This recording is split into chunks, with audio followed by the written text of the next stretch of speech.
Hi friend, Mrs Rita में आपका स्वागत है। चलिए जानते हैं कि धनतेरस क्यों मनाते हैं। इससे जुड़ी पौराणिक कथा।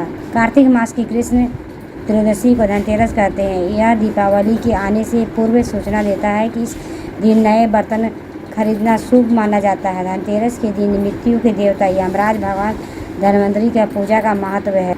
आखिर धनतेरस क्यों मनाया जाता है? धनतेरस का त्यौहार भारतीय संस्कृति के स्वास्थ्य और स्थान पर धन से ऊपर माना गया है। भारतीय संस्कृति में स्वास्थ्य का स्थान धन से ऊपर माना जाता है।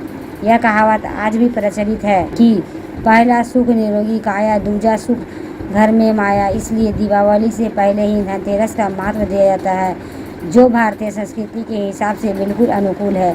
शास्त्रों में वर्णित कथाओं के अनुसार समुद्र मंथन के दौरान कार्तिक कृष्ण त्रयोदशी के दिन भगवान धनवंतरी अपने हाथों में अमृत कलश लेकर प्रकट हुए। मान्यता यह है कि भगवान धनवंतरी विष्णु के अंशावतार, संसार के चिकित्सा विज्ञान के अंशावतार है।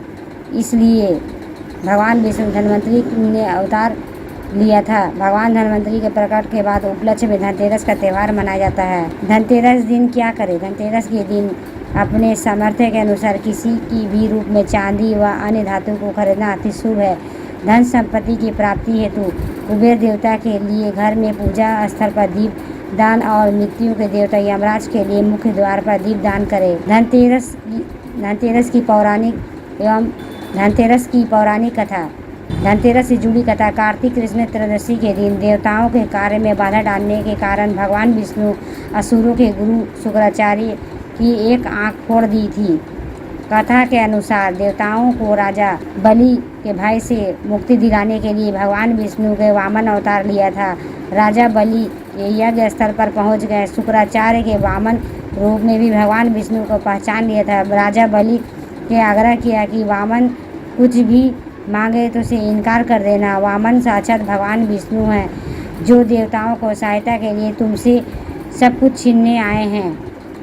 बलि ने शुक्राचार्य की बात नहीं मानी। वामन भगवान के द्वारा मांगे गए 3 पाक भूमि दान के लिए और कमंडल से जल भर का संकल्प लेने लगे।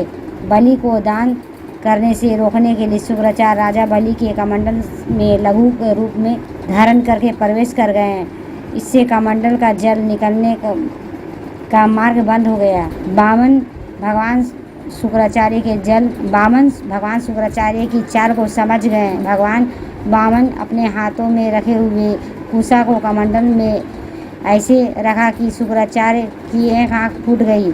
शुक्राचार्य को झटपट कमंडल से निकल गए। इसके बाद बलि 3 पग भूमि दान करने का संकल्प लिया। तब भगवान वामन ने अपने एक पैर संपूर्ण पृथ्वी को नाप लिया। दूसरे पग में अंतरिक्ष को, तीसरा पग रखने के लिए कोई स्थान नहीं मिला। बलि ने अपने सिर को वामन भगवान के चरणों में रख दिया। बलि दान में सब कुछ गवा बैठा। इस तरह बलि की भय से देवताओं को मुक्ति मिली और बलि ने जो धन संपत्ति देवताओं से छीन ली उससे कई गुना धन संपत्ति देवताओं को मिल गई। इस उपलक्ष्य में धनतेरस का त्यौहार मनाया जाता है। दोस्तों, ये वीडियो कैसी लगी? लाइक करें, सब्सक्राइब करें, बेल वाला आइकन को ऑल में प्रेस करें ताकि इसी तरह के रिलेटेड रोजाना मिल सके। Bye bye friends.